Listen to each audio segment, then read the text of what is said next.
Assalamualaikum warahmatullahi wabarakatuh. Apa kabar anak-anak hari ini? Baik, alhamdulillah ya rabbil alamin. Oke, sebelum kita mengawali pembelajaran pada hari ini, langkah lebih baiknya kita berdoa dulu ya anak-anak. Oke, berdoa dimulai.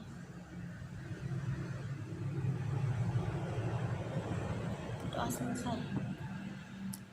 Oke.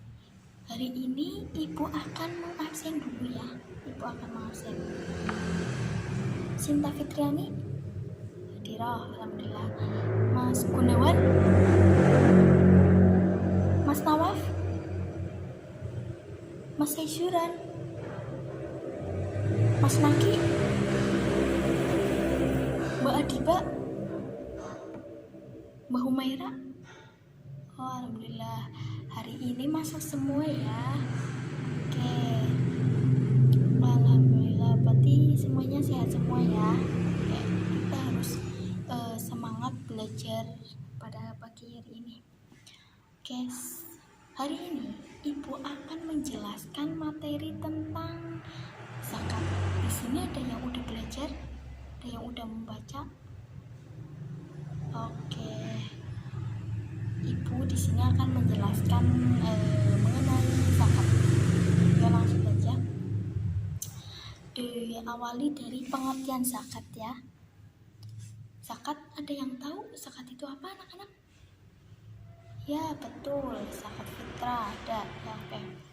Zakat, jadi zakat itu dari segi bahasa itu, kata zakat itu berasal dari kata zakat yang mempunyai arti berkah, tumbuh, bersih, suci.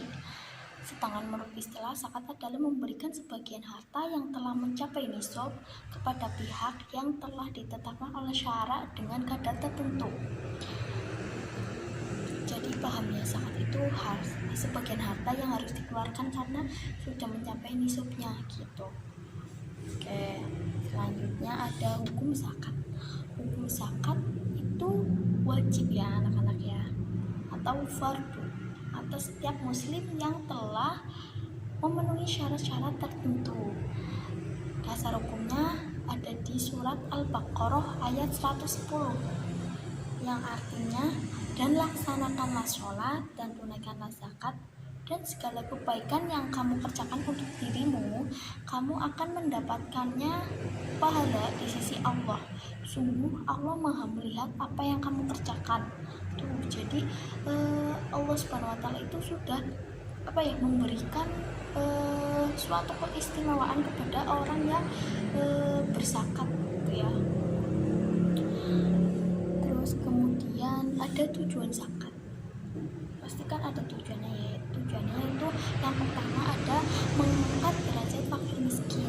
Yang kedua membantu memecahkan masalah para gorimin, ibu sabil dan mustahik lainnya.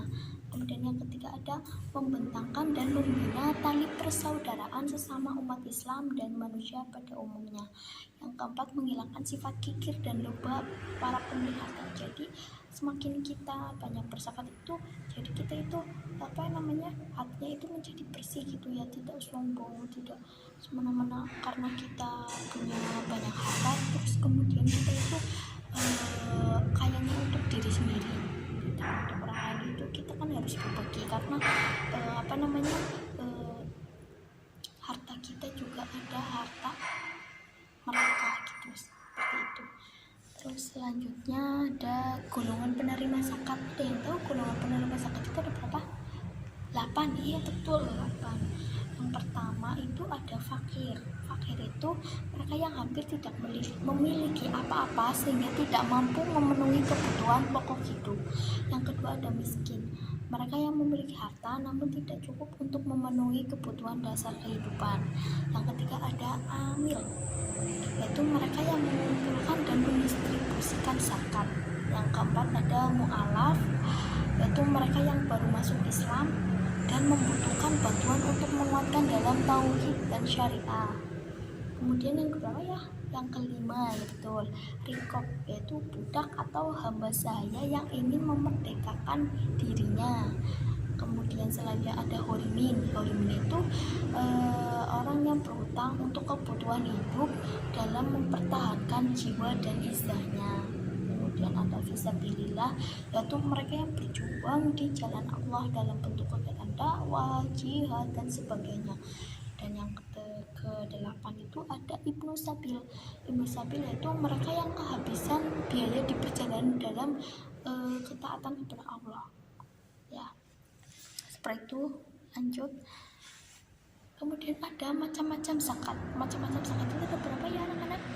2. Iya betul, ada zakat mal dan zakat fitrah. Yang pertama itu ada zakat mal ya. Zakat mal itu atau zakat harta. Zakat mal adalah harta yang dikeluarkan oleh musaki, orang yang berzakat, melalui amil zakat resmi untuk disyarahkan kepada mustahik atau orang yang berhak menerima zakat. Kemudian zakat mal itu bisa berupa emas, perak, logam mulia dan lainnya. Uang dan surat berharga lainnya juga bisa. Terus ada syarat wajib zakat mal itu yang pertama ada beragama Islam, itu harus beragama Islam. Yang kedua akil, artinya seorang itu dapat menggunakan akal sehatnya ya, bisa membedakan secara yang baik dan yang buruk. Kemudian ada balik itu seorang muslim yang telah memasuki usia wajib untuk zakat. Dan yang keempat ada memiliki harta yang mencapai nisab, atau nisab itu perhitungan minimal syarat wajib zakat, itu kayak misalnya udah zakat itu udah harus dikeluarkan karena udah umurnya gitu, seperti itu, jadi harus dikeluarkan.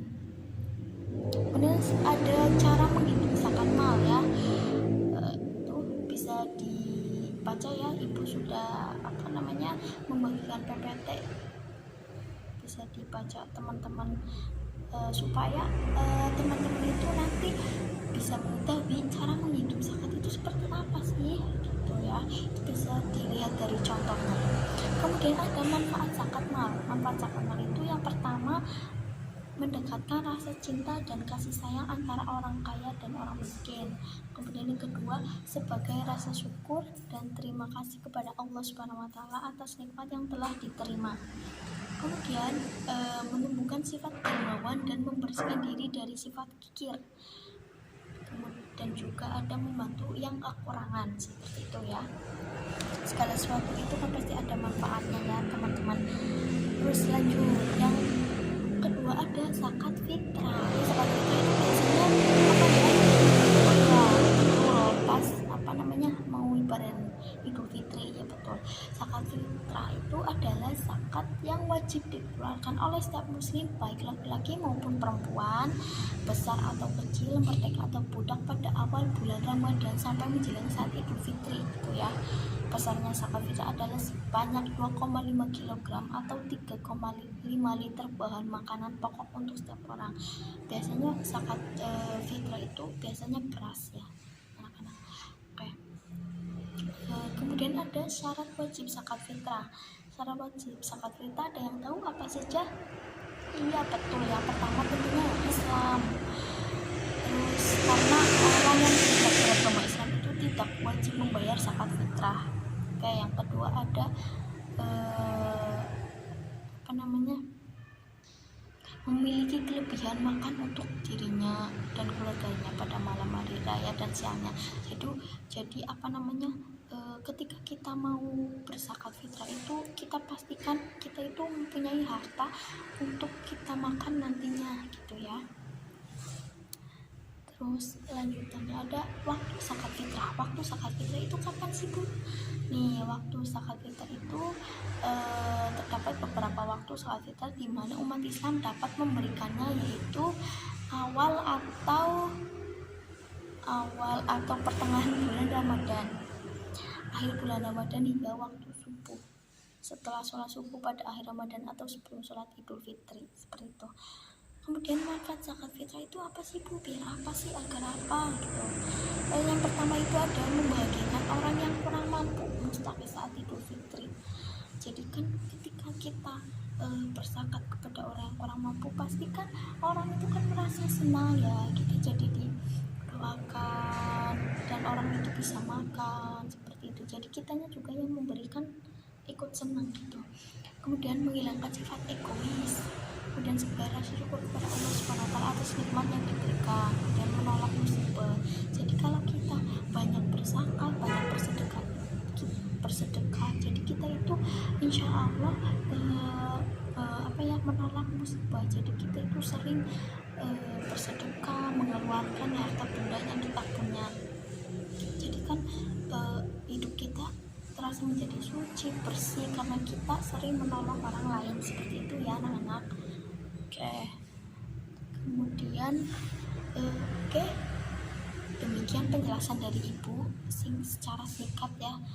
Dan setelah itu ibu ingin membagi kalian menjadi 3 kelompok.